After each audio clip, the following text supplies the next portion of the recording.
Linear differential equation में आज जो है हम इसका सेकंड पार्ट देखने वाले हैं।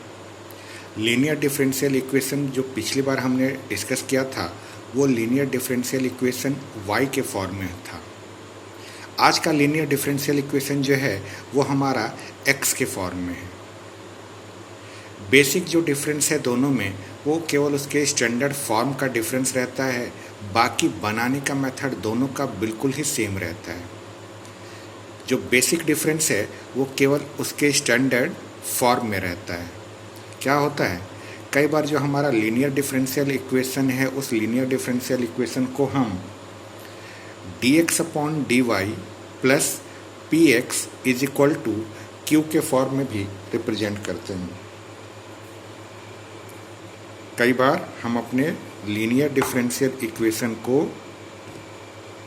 dx upon dy plus px is equal to q इस फॉर्म में भी रिप्रेजेंट करते हैं। यहाँ पर ध्यान देने वाली बात ये होती है कि यहाँ p और q जो होते हैं वो y के कोई फंक्शन होने चाहिए या कोई कांस्टेंट होना चाहिए। जी हाँ, p और q y के फंक्शन होने चाहिए। जो हमने लीनियर डिफरेंशियल इक्वेशन पिछली बार डिस्कस किया था उसमें जो स्टैंडर्ड फॉर्म था वो यहाँ dy बाई dx था, बाकी यहाँ पर py था। अगर यहाँ dy अपॉन dx है तो यहाँ पर py होना चाहिए, और अगर हम dx अपॉन dy की बात करते हैं तो यहाँ पर हमारा px होता है। अगर हम बात करें dy बाई dx की तो dy बाई dx के फॉर्म में यहाँ पर p और q जो है वो x के फंक्शन होने चाहिए, लेकिन dx अपॉन dy के फॉर्म में हमारा p और q जो है वो y का फंक्शन होता है। बस यही बेसिक डिफरेंस दोनों में है, बाकी बनाने का पूरा मेथड दोनों का सेम रहता है। जो बेसिक डिफरेंस था वो इसके स्ट्रक्चर में यही था। अगर आपका linear differential equation dy upon dx के फॉर्म में है तो ध्यान रखिएगा यहाँ पर py होना चाहिए, और उस केस में p और q दोनों x के फंक्शन होने चाहिए या कांस्टेंट होना चाहिए। लेकिन अगर ये आपका dx अपॉन dy का फॉर्म है तो यहाँ पर px होगा और p और q जो है y के फंक्शंस होंगे या कांस्टेंट होंगे। और इस केस में y जो है हमारा इंडिपेंडेंट वेरिएबल होता है और x जो है डिपेंडेंट वेरिएबल होता है। इस चीज़ को ध्यान से समझिएगा। ये y इंडिपेंडेंट और x डिपेंडेंट कब, जब हमारा linear differential equation dx upon dy plus px is equal to q के फॉर्म में हो तब। और इस टाइप के लीनियर डिफरेंशियल इक्वेशन को सॉल्व करने के लिए जो प्रोसेस है वो कुछ फॉलोइंग जो स्टेप्स हैं वो ये हैं। सबसे पहले आपका जो भी डिफरेंशियल इक्वेशन है उस डिफरेंशियल इक्वेशन को आप अपने इस स्टैंडर्ड फॉर्म में कन्वर्ट करें। आपका स्टैंडर्ड फॉर्म क्या है? आपका स्टैंडर्ड फॉर्म है dx upon dy plus px is equal to q। यहाँ पर ध्यान रखिए कि p और q y का कोई फंक्शन होना चाहिए या कांस्टेंट होना चाहिए।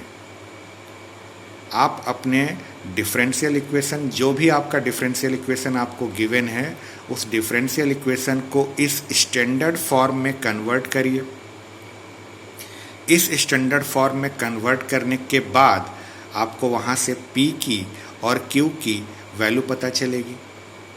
p और q की वैल्यू ध्यान रखिए, इस फॉर्मेट में p और q y के टर्म्स होने चाहिए या कांस्टेंट होना चाहिए। बार बार मैं इस बात को रिपीट कर रहा हूँ। स्टैंडर्ड फॉर्म में कंफ्यूज मत होइएगा। पिछली बार जो हमने डिस्कस किया था लीनियर डिफरेंशियल इक्वेशन, उसका जो स्टैंडर्ड फॉर्म था वो dy by dx plus py is equal to q था। वहाँ पर p और q x के फंक्शन थे या कांस्टेंट था। लेकिन इस वाले फॉर्मेट में dx upon dy plus px is equal to q में p और q जो है y का कोई फंक्शन होगा या कोई कांस्टेंट होगा। तो सबसे पहला स्टेप में आपको क्या करना है कि आपका जो भी डिफरेंशियल इक्वेशन है उस डिफरेंशियल इक्वेशन को आपको इस स्टैंडर्ड फॉर्म में कन्वर्ट करना है, और इस स्टैंडर्ड फॉर्म में कन्वर्ट करने के बाद आपको P और Q की वैल्यू फाइंड करनी है कि आपका P का वैल्यू क्या है और Q की वैल्यू क्या है।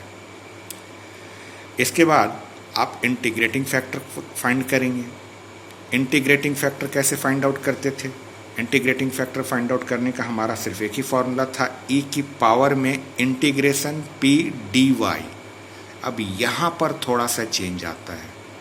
यहाँ पर चूँकि हमने dx अपॉन dy की बात की थी, हमने यहाँ पर ये जो फॉर्मेट है हमारा ये dx अपॉन dy का फॉर्मेट है, इसलिए यहाँ पर e की पावर में p dy है। यहाँ पर देखिए हमने पहले ही बात किया था कि यहाँ पर y जो है हमारा इंडिपेंडेंट वेरिएबल है और x जो है डिपेंडेंट वेरिएबल है। y हमारा इंडिपेंडेंट वेरिएबल है और x यहाँ पर इस फॉर्मेट में डिपेंडेंट है, तो यहाँ पर जो इंटीग्रेशन किया जाएगा वो y के रिस्पेक्ट में किया जाएगा, इस बात का ध्यान रखेंगे। पिछली बार जो लीनियर डिफरेंशियल इक्वेशन में हम लोग इंटीग्रेटिंग फैक्टर फाइंड आउट करते थे वहाँ पर e की पावर में इंटीग्रेशन p dx लिखते थे, यहाँ पर e की पावर में इंटीग्रेशन p dy है, यानी y के रिस्पेक्ट में आपको इंटीग्रेट करना है, y के रिस्पेक्ट में आपको इंटीग्रेट करना है, इस बात का ध्यान रखें। इसके बाद जो इसका जनरल सॉल्यूशन है वो हमारा वही है जैसा कि पिछली बार था। पिछली बार भी हमारा जनरल इक्वेशन कुछ ऐसे ही था। हाँ, वहाँ पर फ़र्क ये पड़ता था कि वहाँ के जनरल इक्वेशन में क्योंकि हमारा फॉर्मेट अलग था, वहाँ पर हमारा यहाँ पर y लिखते थे, यहाँ पर हम y इंटू IF लिखते थे। यहाँ पर चूँकि ये डिफरेंशियल इक्वेशन हमारा x के फॉर्मेट वाला है, इसलिए इसका जो सॉल्यूशन होता है वो सॉल्यूशन हमारा होगा x into integrating factor is equal to integration of q into integrating factor dy plus का c। इस पूरे में हमें केवल ये वाले हिस्से को ही सॉल्व करना रहता है, इस वाले हिस्से को ही आप इंटीग्रेट कर दीजिए, ये आपका फाइनल सॉल्यूशन बनता है।